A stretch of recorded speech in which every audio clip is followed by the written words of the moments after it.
परमपिता परमेश्वर धन्यवाद के साथ आपके समीप आते हैं और पवित्र आत्मा की सहायता के लिए और पवित्र वचनों के लिए आपका धन्यवाद करते हैं और ये विनती करते हैं पिता परमेश्वर कि आप हमको बनाते हैं, रचते हैं और हमें नई सृष्टि बनाकर अपनी महिमा करना चाहते हैं। हमारे जीवन में, हमारे हृदय में, हमारे भीतरी मनुष्यत्व में, हमारे विचारों में, हमारी भावनाओं में पवित्र आत्मा के द्वारा, पवित्र वचनों के द्वारा अपनी महिमा प्रकट करना चाहते हैं, ताकि प्रभु हम शारीरिक रीति से जीवन बिताने वाले नहीं बल्कि आत्मा के अनुसार जीवन व्यतीत करने वाले बने और पवित्र आत्मा के फलों के द्वारा हमारा जीवन आपकी महिमा करे और आपकी महिमा में प्रकट हो, ताकि सारी महिमा आपको मिले। धन्यवाद के साथ प्रार्थना को प्रभु यीशु मसीह के नाम से मांगते हैं, आमीन। सबको प्रेज द लॉर्ड।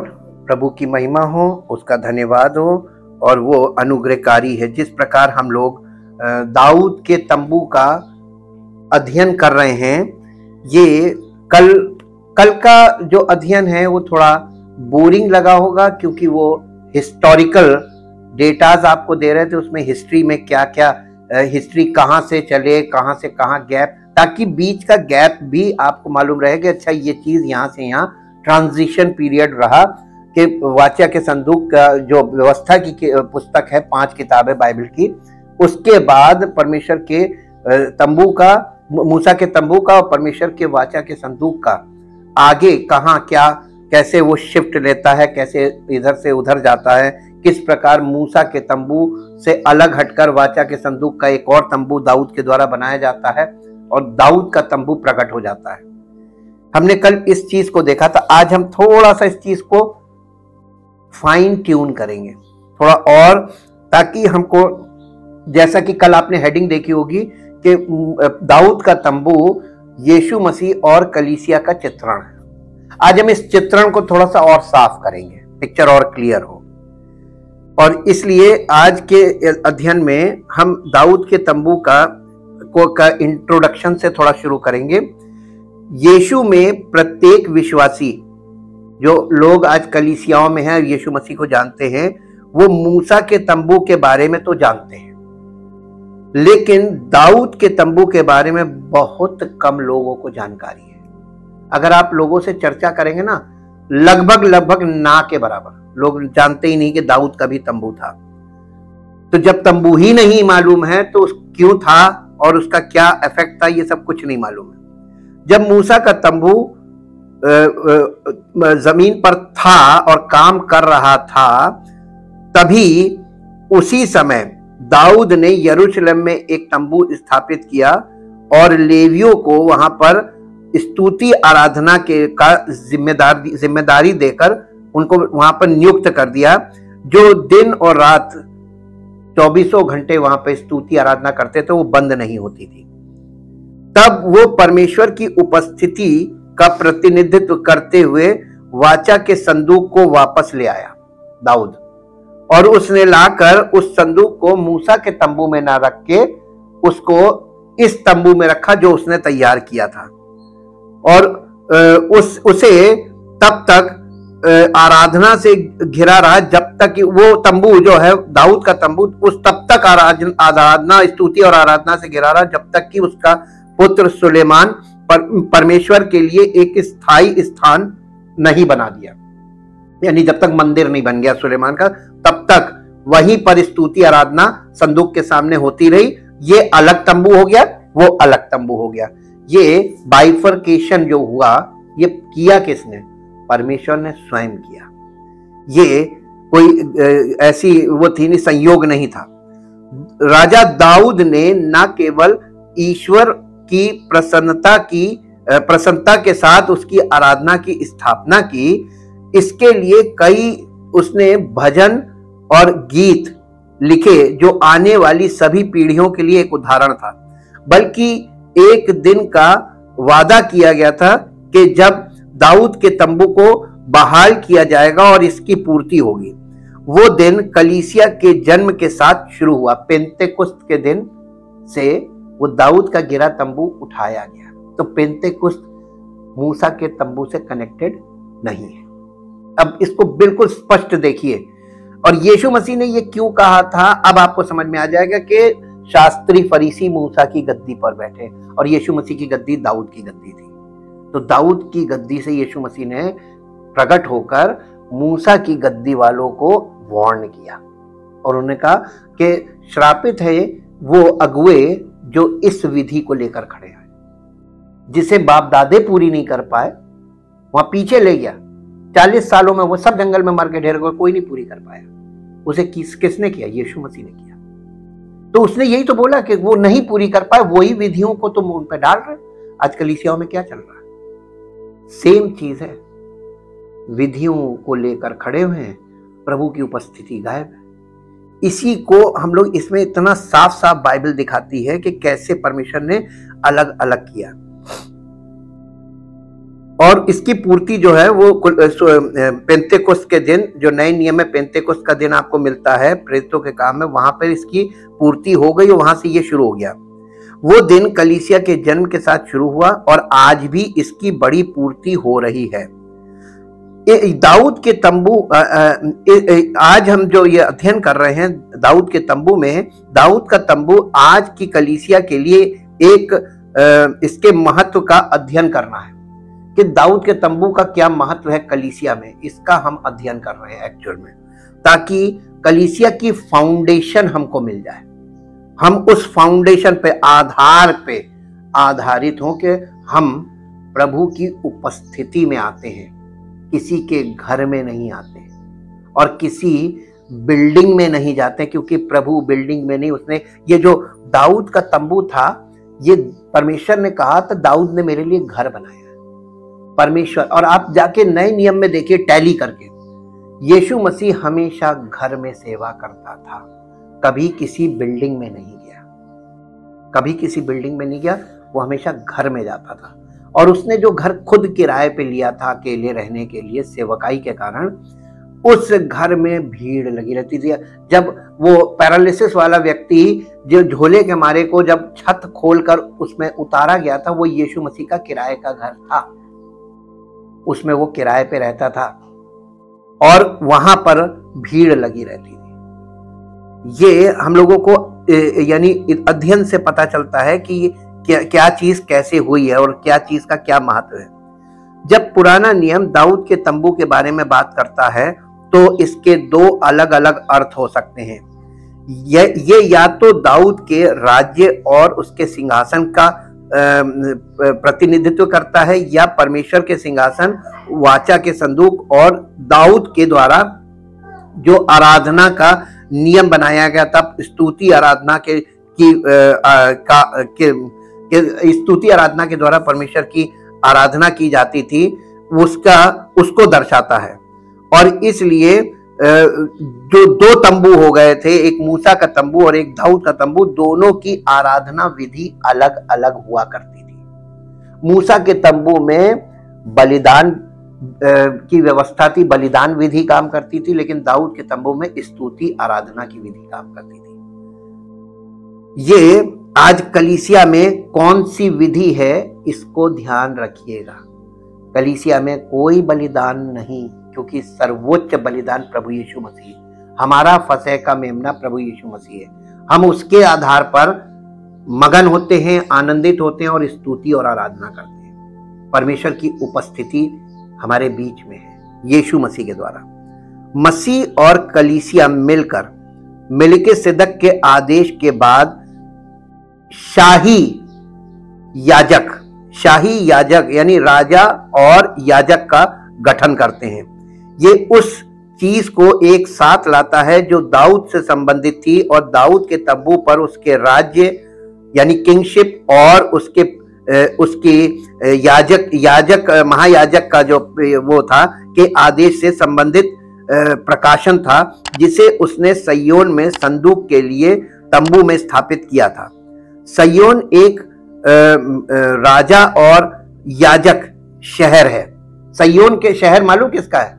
मेलिकिसेदक का शहर है, ऐसे आप कह सकते हैं। जहां पे जो राजा है वही महायाजक भी है, इसलिए इसका नाम सय्योन है। और इसको वो दर्शाता है दाऊद के तंबू के द्वारा। और ये सुसमाचार की छाया है।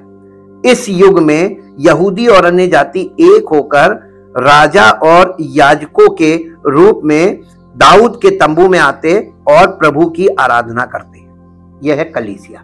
कलीसिया में दोनों को एक कर दिया। कैसे? मूसा के तंबू को यीशु मसीह ने पूरा किया और दाऊद के तंबू से मसीह का राज्य शुरू हो गया कलीसिया में। और उसने अब ये राजा का राज्य है और इसमें वही राजा है, वही महायाजक है। तो पाप क्षमा करने की पावर किसके पास चली गई? राजा के पास।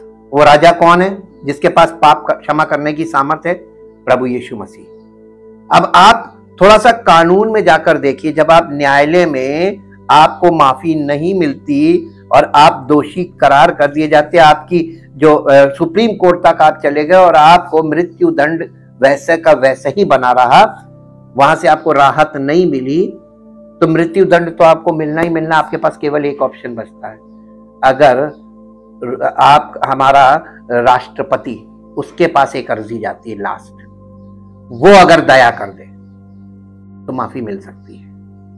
और अगर उसने भी नहीं किया, और ज्यादातर केसेस में वो आपको मृत्यु दंड से हटा के उम्र कैद में बदल देता है, यानी जीवन दान दे देता है।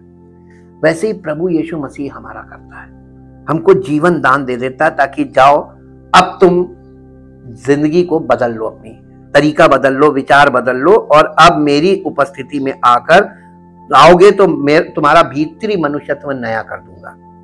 हमने न केवल सैमुएल और इतिहास की किताबों में दाऊद के तंबू के बारे में पढ़ा, बल्कि नए नियम में आमोस, यशाया और स्टीफन और जेम्स ने भी इसका उल्लेख किया है नए नियम में। और ये कहाँ किया है? प्रेरितों काम 15 अध्याय में हम लोगों ने पढ़ा था।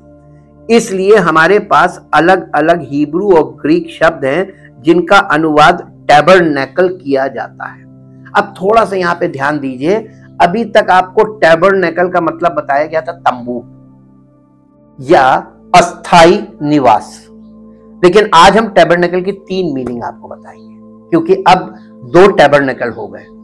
एक टैबरनेकल ऑफ मोसेस है, एक टैबरनेकल ऑफ डेविड है, और एक जो लेवी व्यवस्था में झोपड़ियों के पर्व का जिक्र आया है, वो झोपड़ियों का पर्व जो यहूदी मनाते थे उसको कहते हैं अ फीस्ट ऑफ बूथ्स।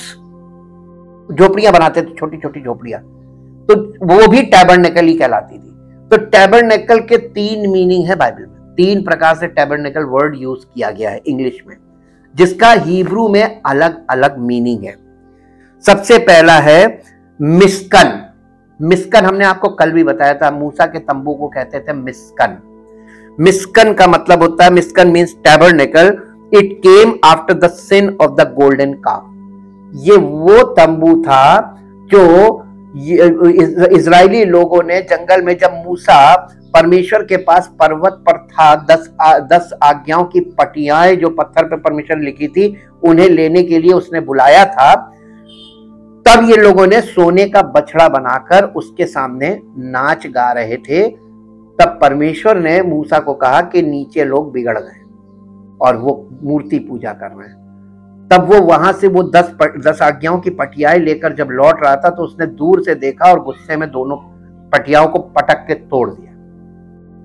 इसलिए क्योंकि ये जो मूसा का तंबू है, ये परमेश्वर की ओर से इनको सिखाने के लिए, कड़क टीचिंग के लिए, ये पनिशमेंट के तौर पर दिया गया था, ताकि इनको बड़ी बारीकी से और सिखाया जाए कि परमेश्वर कैसे किसके द्वारा इस पृथ्वी पर उद्धार के काम को करेगा। तो मूसा का तंबू का हर चीज वो यीशु मसीह को चित्रित करती है। ऐसा हम लोगों ने अध्ययन करके देख भी लिया है, और जो परफेक्ट है।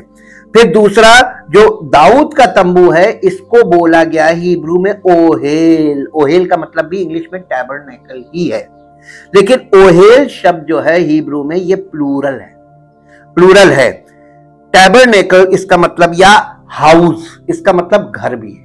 मूसा के तंबू का मतलब घर नहीं है, लेकिन इसका मतलब घर है।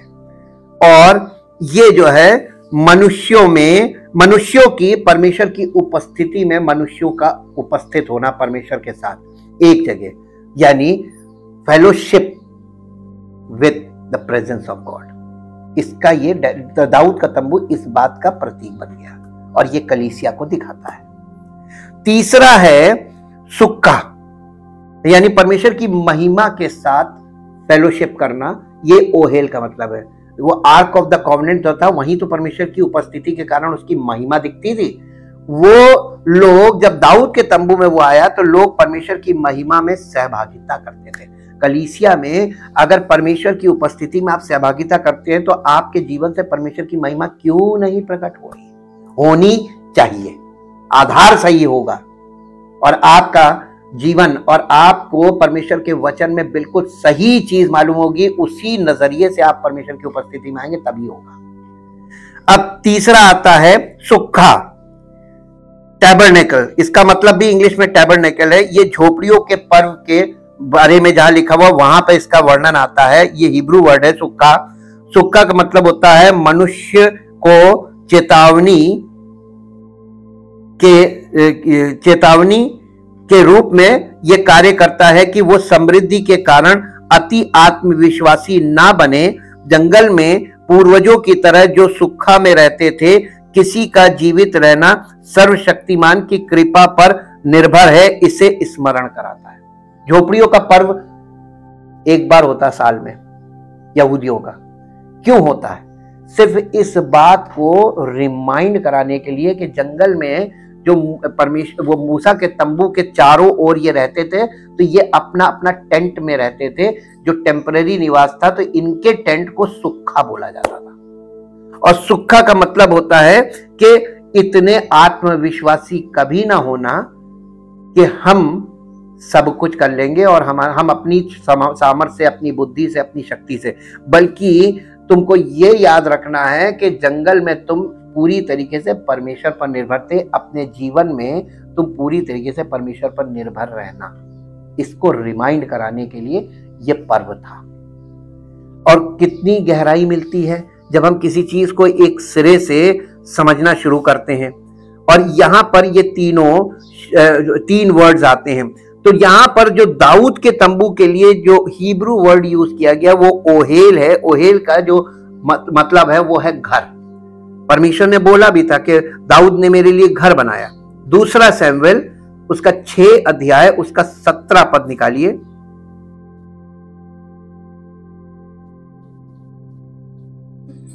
लोग यहोवा का संदूक भीतर ले आए और उसके स्थान में अर्थात उस तंबू में रखा जो दाऊद ने उसके लिए खड़ा कराया था। और दाऊद ने यहोवा के सन्मुख, यहोवा के सन्मुख का मतलब वाचा के संदूक के सम्मुख मेल बड़ी, होम बलि और अब ये बड़ी एक टेढ़ी चीज डाल दी गई है यहाँ पर, आपको कभी नहीं समझ में आएगा, क्योंकि बलिदान तो मूसा के तंबू में आंगन में हुआ करता था। दाऊद ने सीधे संदूक के सामने क्यों किया? अब यहां पर इसकी मीनिंग फिगरेटिव लेनी पड़ेगी। और फिगरेटिव का मतलब होता है कि ये दो बलिदान किस चीज को दिखाते हैं नए नियम में, वो वाली मीनिंग वहां फिट होगी। वहां पर उसने ऐसा क्यों किया, उसका क्या यानी सिग्निफिकेंस क्या है।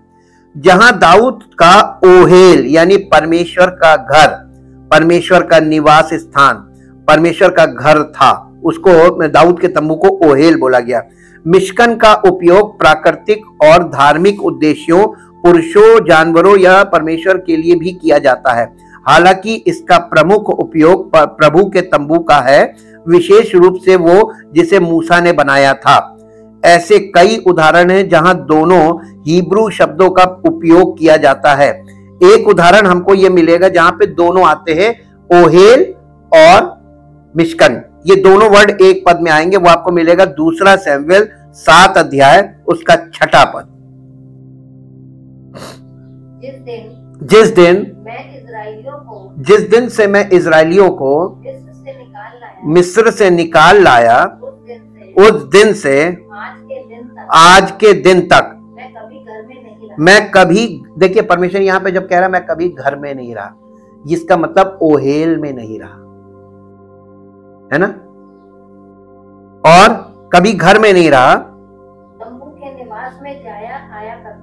के निवास में जाया आया करता हूं। अब देखिए यहां पे दोनों जगह दो बार इसमें दोनों वर्ड आए हैं।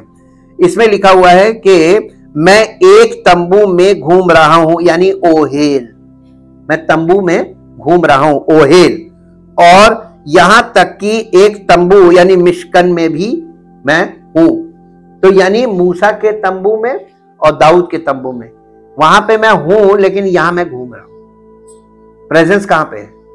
ओहेल में, यानी घर में, जहां परमेश्वर, देखिए एक बात बताएं, घर का मतलब यहां पे परमेश्वर ने इतना शब्दों में क्यों अंतर रखा है हिब्रू में? Actually Hebrew is a pectoral language, वो पिक्चराइज करती है, ताकि हिब्रू के द्वारा आपको ये पता चल जाए कि परमेश्वर के वचन में यहां पर इसका कहने का तात्पर्य क्या है। उस समय भाषा बहुत विकसित नहीं हुआ करती थी, बल्कि शुरुआत थी, एजुकेशन भी नहीं थी। परमेश्वर कितना एडवांस था उस जमाने में, भाषा में ले लो, किसी भी ज्ञान के क्षेत्र में ले लो, परमेश्वर के पास उस जमाने में जो ज्ञान था वो आज जाके मनुष्यों में विकसित हो रहा है। अब आप देखिए कि परमेश्वर यहां पर, घर का मतलब क्या होता है? घर एक ऐसी जगह है, आप वर्क प्लेस पे वर्क करते हैं, वो भी एक बिल्डिंग होती है, वहां पर भी आप सुकून से होते हैं, बैठने के लिए, आराम करने के लिए, खाने पीने के लिए, हर चीज वहां पे सारी सुविधाएं होती हैं, और घर में भी वही सारी सुविधाएं होती है। तो घर में और वर्क प्लेस में अंतर क्या है? या आप होटल में भी रहते, वो भी एक घर है, आप यानी उसके अलावा गेस्ट हाउस में रहते, वो भी एक घर नुमा है, जहां आप पेमेंट करके रह रहे हैं और आप अपने घर में आते हैं, इसका भी आप पेमेंट ही करते हैं, आप टैक्सेस देते हैं साल में एक बार। तो घर तो वो भी है, घर ये भी है, लेकिन अंतर क्या है? एक रास्ते में आप सफर करते हैं तो आप कभी किसी होटल में रुक जाते हैं, कभी किसी गेस्ट हाउस में रुक जाते हैं, you are on the way. जब आप मूवमेंट में हैं, यात्रा कर रहे हैं, तो आप उस समय भी कहीं कहीं शरण लेते हैं, वो भी घर है। तो उसको क्या बोलेंगे? उसको बोलेंगे टैबरनेकल। जो मूसा का तंबू था, उस समय परमेश्वर जर्नी कर रहा था, मिशकन में इन लोगों की अगुवाई कर रहा था जर्नी में, वो मूवेबल था। घर का मतलब ये कि परमेश्वर ने जहां आके रेस्ट किया, विश्राम किया, कि अब मैं मंजिल तक आ गया। परमेश्वर की उपस्थिति की मंजिल देखिए, दाऊद का तंबू थी, जहां आके परमेश्वर को लगा कि अब मैं अपने घर में आ गया। ये फीलिंग है यहां पर। तो परमेश्वर अपने आप को वहां पर एकदम ऐसा फील कर रहा है जैसे हम लोग घर में आकर फील करते हैं यात्रा के बाद। और ये अनुभव आपको यात्रा के बाद अपने घर में आने पर ही मालूम होगा। और यहां पे हम ये देख रहे हैं कि दोनों शब्दों का इस्तेमाल इस पद में किया गया है। ऐसे कई उदाहरण हैं जहां दोनों हिब्रू शब्दों का उपयोग किया जाता है। और यहां पे हमने एक इसका एग्जाम्पल देखा है। और तीसरा शब्द सुक्का एक अस्थायी निवास स्थान, एक बूथ या तंबू है। इसका उपयोग जानवरों के लिए, मनुष्यों के लिए और स्वर्ग के परमेश्वर के निवास स्थान के लिए किया जाता है। जैसा कि मूसा के तंबू और इजराइलियों के तंबू हुआ करते थे जंगल में। हम इस शब्द को सुकोत नामक झोपड़ियों के पर्व से जानते हैं। आमोस ने वादा किया कि तंबू का पुनर्निर्माण किया जाएगा। किसके तंबू का? दाऊद के तंबू का। उस दिन मैं दाऊद के गिरे हुए तंबू को यानी सुक्का को पुनर्स्थापित करूंगा। और आमोस में इन 9 अध्याय के 11 पद में लिखा हुआ है। नए नियम में याकूब ने प्रेरितों के काम 15 अध्याय के 16 पद में आमोस के द्वारा की गई भविष्यवाणी जो आमोस 9 अध्याय के 11 पद में है, इसके द्वारा यहां से इसको कोड किया। इसके बाद मैं वापस आऊंगा और दाऊद के गिरे हुए, इसको पढ़ दीजिए, 15 अध्याय और उसका 16 पद, प्रेरितों के काम 15 अध्याय का 16 पद। या प्रेरितों का काम इसके बाद मैं फिर आकर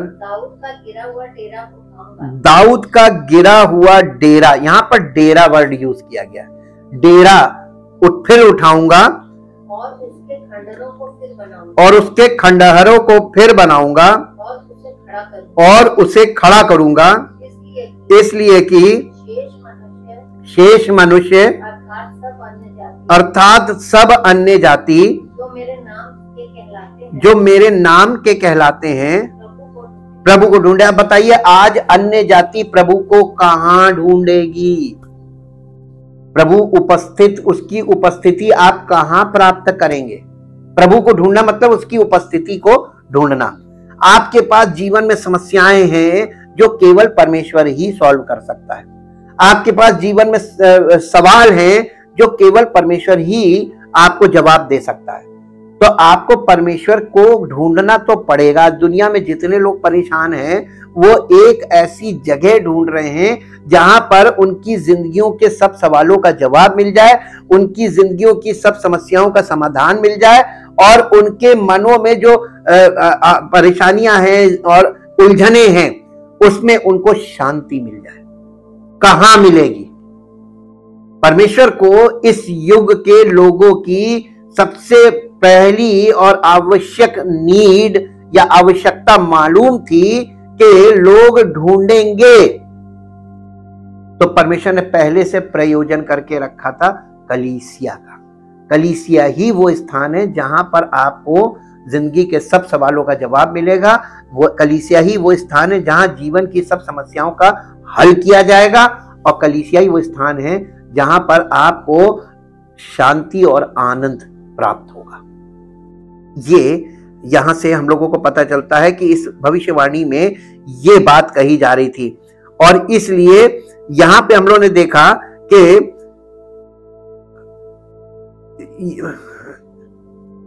निवास स्थान के विचार या तो परमेश्वर या मनुष्य के लिए या तो अस्थाई या अनंत या सांसारिक या स्वर्गीय से संबंधित है। इसलिए सभी हिब्रू शब्दों को एकजुट, सभी हिब्रू शब्द इनको एकजुट करते हैं, यानी टेंट को या टैबरनेकल को। मूसा का तंबू और दाऊद का तंबू दोनों एक साथ था। जंगल में प्रभु ने मूसा को तंबू के निर्माण और उसके सभी बर्तनों और याजकीय और उसके याजकों के वस्त्रों और उसके सामने उनकी सेवा के लिए विस्तृत निर्देश दिए थे, क्योंकि वो अपनी उपस्थिति पवित्र स्थान में रखेगा जहां वाचा का संदूक विश्राम करेगा। जब भी अग्नि का खंभा हिलता तंबू सहित सारा इजराइल हिल जाता था। कैसे? जैसे ही वो बादल हटता था सारे इजरायली मूव करते थे। हिलने का मतलब मूवमेंट, आगे बढ़ना, ये होता था। और ये कब तक चलता रहा? जब इजराइल वादा किए गए देश में बस गया तो मूसा के तंबू को अंततः रहने के लिए जगह मिल गई।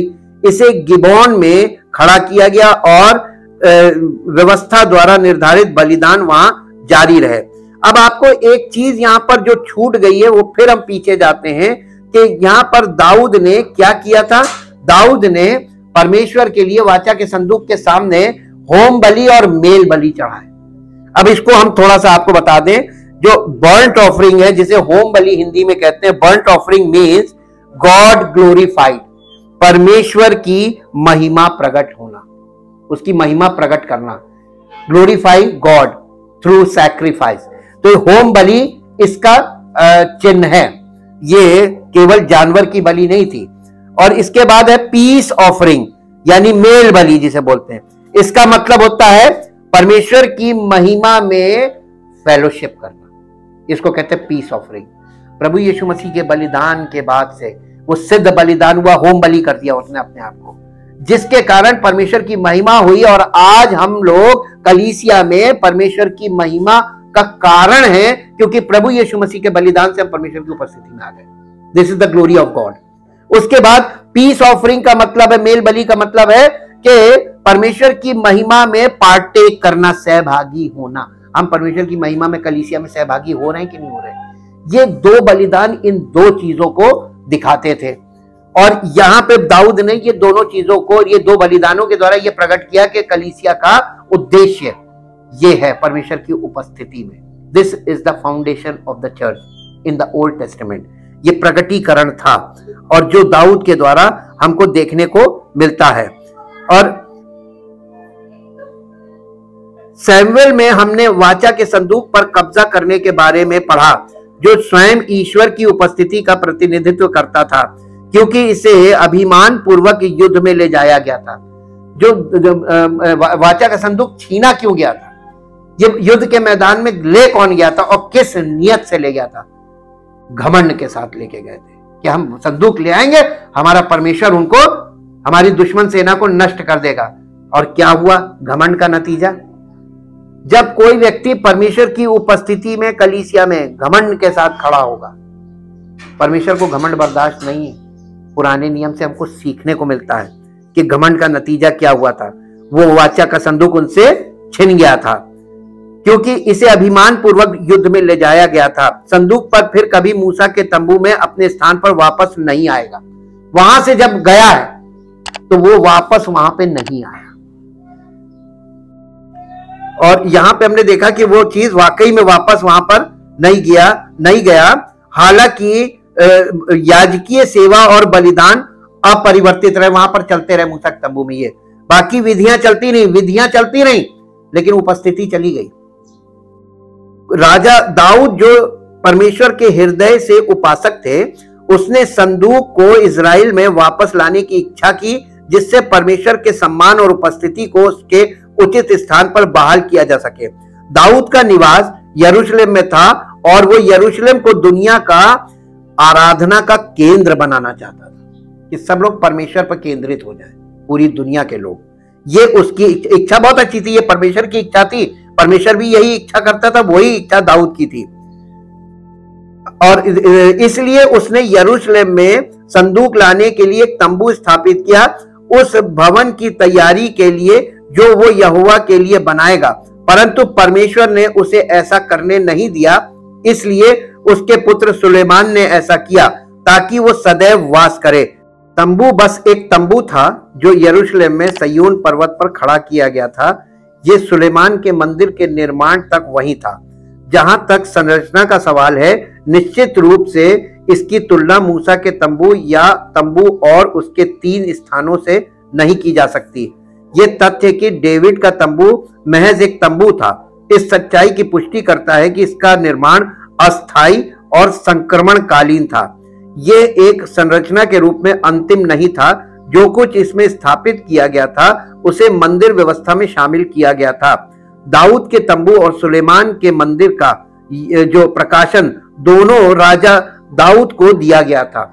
यहाँ पर यह बताया जा रहा है कि जब सुलेमान ने मंदिर बनाया तो वाचा का संदूक दाऊद के तंबू, पूरा दाऊद का तंबू उसमें चला गया परम पवित्र स्थान में, और फिर मूसा का तंबू उसी मंदिर में फ्रंट में, वैसे जैसे था मूसा के तंबू में था वैसे ही वो 3 भाग में मंदिर में कन्वर्ट हो गया।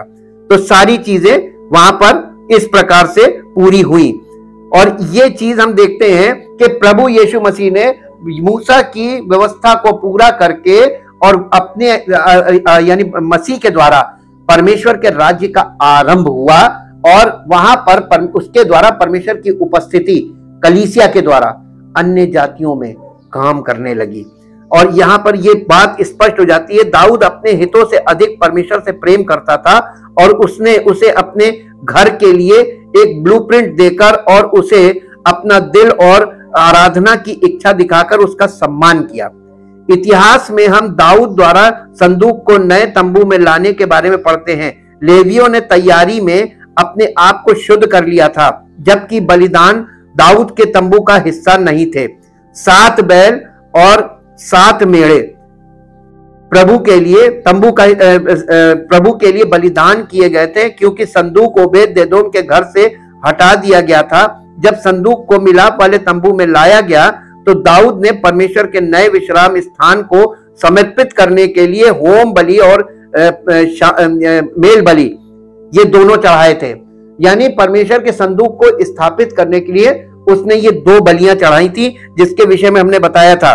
बर्न्ट ऑफरिंग, जिसका मतलब है परमेश्वर की महिमा करना, और पीस ऑफरिंग, जिसका मतलब है परमेश्वर की महिमा में सहभागी होने के लिए सहभागिता रखना। और सब लोग वहां पर उपस्थित होके वहां पर उसकी स्तुति आराधना कर रहे थे। जबकि गिबोन में याजक दैनिक पशु बलि परमेश्वर के लिए लाते रहे। यरूशलेम के याजक दिन रात गीतों और वाद्य यंत्रों के साथ आराधना करते रहे। दाऊद के तंबू में जो आराधना का पुजारियों को यानी याजकों को उसकी उपस्थिति से अलग करने के लिए अलग अलग हिस्से थे। कोई पवित्र स्थान या पर्दा नहीं था। यहाँ आने वाले समय का एक बड़ा भविष्य सूचक संकेत था। निम्नलिखित चित्र मूसा और दाऊद के तंबू के बीच अंतर को सारांशित करता है, दोनों को अलग अलग करता है। और ये कलीसिया में प्रभु यीशु मसीह ने जैसे मूसा के तंबू का रिचुअल्स जो थे उनको पूरा कर दिया अपने बलिदान से, और परमेश्वर की उपस्थिति को हमारे लिए अवेलेबल कर दिया, ताकि जो कोई परमेश्वर की उपस्थिति में आए उसके जीवन में परमेश्वर की इच्छा पूरी हो। राजा दाऊद के कई भजनों के लिए धन्यवाद जो हमारे पास अभी भी है। हम न केवल उनके दिल की गहराई के बारे में सीखते हैं, बल्कि आराधना के तरीकों के बारे में भी हम दाऊद की भजन से सीखते हैं जो उन्होंने नए तंबू में स्थापित किए थे। और वाचा के संदूक के सामने को निरंतर आराधना और प्रशंसा के माहौल से घेरे रहना चाहता था। घेरे रहते थे वो लोग, वहां पे चारों तरफ स्तुति आराधना उसके करते रहते थे वाचा के संदूक के। किसी को आश्चर्य हो सकता है कि दाऊद ने संदूक को गिबा में उसके पूर्व स्थान पर क्यों नहीं लौटाया और वहां आराधना का नया क्रम क्यों स्थापित नहीं किया। गैर यहूदी बताते हैं कि 2 महायाजक पैदा हुए थे। सादोक ने गिबोन में कार्य किया, लेकिन एब्यातार ने उन वर्षों के दौरान उच्च याजक और याजकीय और आध्यात्मिक सलाहकार के रूप में दाऊद की ईमानदारी से सेवा की थी। जब वे दोनों राजा शाऊल से दूर जंगल में रह रहे थे, किसी भी पुजारी को उसके पद से हटाना कठिन होगा।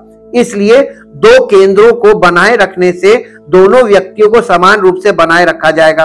दाऊद ने मूसा के तंबू को यरूशलेम में स्थानांतरित कर सकता था, लेकिन सैकड़ों वर्षों के बाद गिदोन वासी निश्चित रूप से इस तरह के कदम से सहमत नहीं होंगे। इसके अलावा ये केवल पूजा की एक प्रणाली को कायम रखेगा जिसे नवीनीकरण और अद्यतन करने की आवश्यकता होगी, यानी अमेंडमेंट करना पड़ेगा इसको और इसको रिफॉर्म करना पड़ेगा। यरूशलेम पूजा का नया केंद्र होगा। दाऊद ने 38,000 लेवियों में से 4,000 को दिन रात प्रभु के सामने गाने और वाद्य बजाने के लिए चुना, जैसा कि पहला इतिहास 15 अध्याय में इसका वर्णन है। उसने ईश्वर के संदूक को इजराइल की स्तुति से घेरने के दैनिक 24 घंटे के लिए संगीत, वाद्य यंत्र और भजन गायन की शुरुआत की। उसने लेवियों में से कुछ को यहोवा के संदूक के सामने सेवा टहल करने के लिए नियुक्त किया कि वे प्रार्थना करें, धन्यवाद दें और इजराइल के परमेश्वर यहोवा की स्तुति करें। आसाफ प्रधान था, जकरिया दूसरा, फिर पिएल, शबीरामोत, यहीएल, मत्तिया, एलियाब, बनाया, ओबेद-एदोम और ईएल। उन्हें वीणा और वीणा बजाना था। आसाफ को झांझ बजाना था और बनाया और यजीएल याजकों को परमेश्वर की वाचा के संदूक के आगे नियमित रूप से तुरहियां बजाना था। उस दिन दाऊद ने सबसे पहले आसाफ और उसके साथियों को प्रभु के प्रति धन्यवाद का ये स्तुति गान समर्पित किया। दाऊद ने आसाफ और उसके साथियों को प्रभु की वाचा के संदूक के सामने छोड़ दिया ताकि वे प्रत्येक दिन की आवश्यकताओं के अनुसार नियमित रूप से वहां सेवा कर सके। ये आपको मिलेगा पहला इतिहास 16 अध्याय उसका 4 से 7 पद और फिर 37 से आगे आप पढ़ेंगे तो ये सारे वर्णन आपको मिल जाएंगे। हम परमेश्वर का बहुत धन्यवाद करते हैं। आप जब इन बातों को अध्ययन करके देखेंगे तो आपको पता चलेगा कि प्रभु यीशु मसीह ने बलिदान की जो व्यवस्था थी मूसा के तंबू की, अपने सिद्ध बलिदान के द्वारा उन सब बातों को कंप्लीट करके हमें परमेश्वर की उपस्थिति में उसकी स्तुति आराधना करने के लिए और परमेश्वर की महिमा में हमें शामिल होने के लिए, ताकि हम परमेश्वर की महिमा में उसके साथ फेलोशिप करें, ताकि हमारा जीवन उसकी महिमा को प्रकट करने वाला हो। इसलिए ये शुरुआत हुई थी और ये कलीसिया का चित्रण था जो यीशु मसीह के द्वारा कलीसिया में शुरू होने जाना था, जिसकी शुरुआत पेंतेकोस्त से हो चुकी है। परम पिता परमेश्वर, हम आपका हृदय से धन्यवाद करते हैं।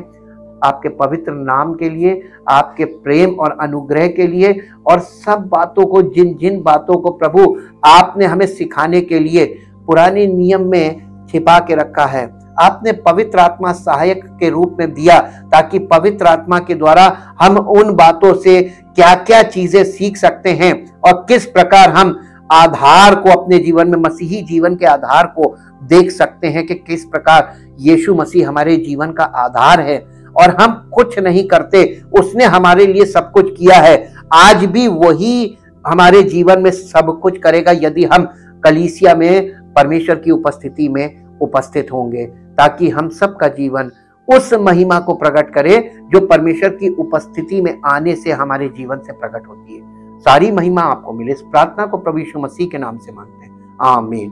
Praise the Lord.